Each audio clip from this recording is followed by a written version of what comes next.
হঠাৎ একটা লোক এসে কানের কাছে বলছে, সে তখন মোটামুটি একটা সিটে বসে পড়েছে। হঠাৎ একটা লোক এসে বলছে, তার প্রথম দিকে সিটটা পড়েছিল, আন্ডু, ইয়াডু, মরু, নালকু, আইডু। তার তো মাথায় এদিকে এত জ্ঞান সবাই দিচ্ছে, একটা লোক এসে বলছে এই সমস্ত কথা, ও তো বুঝতে পারছে না যে এইগুলো কী ভাষা। তা যাই হোক, সে অনেকক্ষণ ধরে বুঝলো যে তার হচ্ছে 2 নম্বর সিট। তাই সে বলছে হচ্ছে আন্ডু ইয়াডু, মানে ইয়াডু হবে, আন্ডু মানে এক।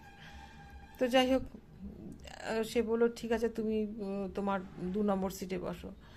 তারপরে এই জ্ঞানের পাহাড়, সেই ট্রেন ছাড়বে বোধহয় আর 10 মিনিট বাকি।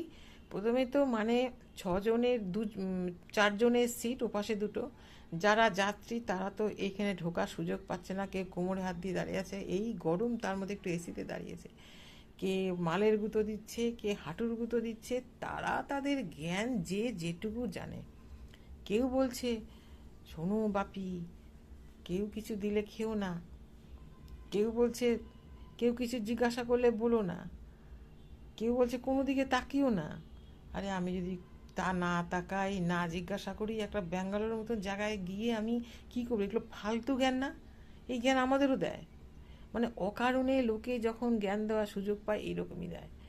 মানে সে কোনোদিন সে আসে না, যেই শুনছে সে ব্যাঙ্গালোরে চাকরি করতে যাবে, সে কত রকম যে জ্ঞান। ঠিক আছে, বয়স্ক মানুষরা দু একটা কথা বললো, ঠিক আছে, একটা নারকেলের নাড়ুর কুটো দিল, ঠিক আছে, কিন্তু মোচা, থোর, আমের আচার, আবার মা বলছে বাবু এই গরমে ভাত দিইনি, চিড়ে ধরে ধুয়ে লেবু দিয়ে দিয়েছি। আচ্ছা বলুন তো, একটা সেকেন্ড এসিতে বসে একটা 22-23 বছরের ছেলে, যতই গরম পড়ুক, কেউ ধোয়া চিড়ে লেবু চেপে চিনি দিয়ে খেতে পারে? এগুলো বাবা মার একটা বোঝার ভুল না? সারা রাত দিন তো তার খাওয়াই হবে না, সে কখনো সবার সামনে সেটা খুলতে পারে? মানে এই জ্ঞান প্রায় 12-13 জন তুলতে গেছে তাকে। মানে ওই অত রাত্রিবেলা তাদের কি দরকার ছিল? এবার তাদের তো বাড়ি ফিরতেও অসুবিধে, সমানে জ্ঞান দিয়ে যাচ্ছে, আর তার মাথায় তো অন্য চিন্তা করছে। সে হয়তো হ্যাকে না নাকে না করে ফেলছে। তখন তারা বলছে এই শুনলি না কথাটা, শোন শোন শোন, ওখানে গিয়ে এটা বলবি, এখানে বলি, এখানে বলবি। তো পাশ থেকে যাই হোক একজন, আমি একটু ব্যাগটা রাখতে গেছি, বলে উটকুরু উটকুরু উটকুরু। বলে কী বলে বাবা?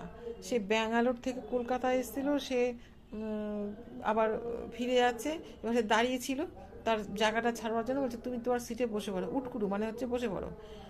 সে তো মানে তার মাথাটা মনে হচ্ছে যা পড়ে সে পড়াশোনা করেছিল সবটা মাত্রা থেকে বেরিয়ে গেছে, শুধু এই আত্মীয় স্বজনের জ্ঞান শোনার জন্য। এবং জ্ঞান তোরা দিবি একটু ভালো দোকানে একটু মিষ্টি দে, ঠিক আছে, একটা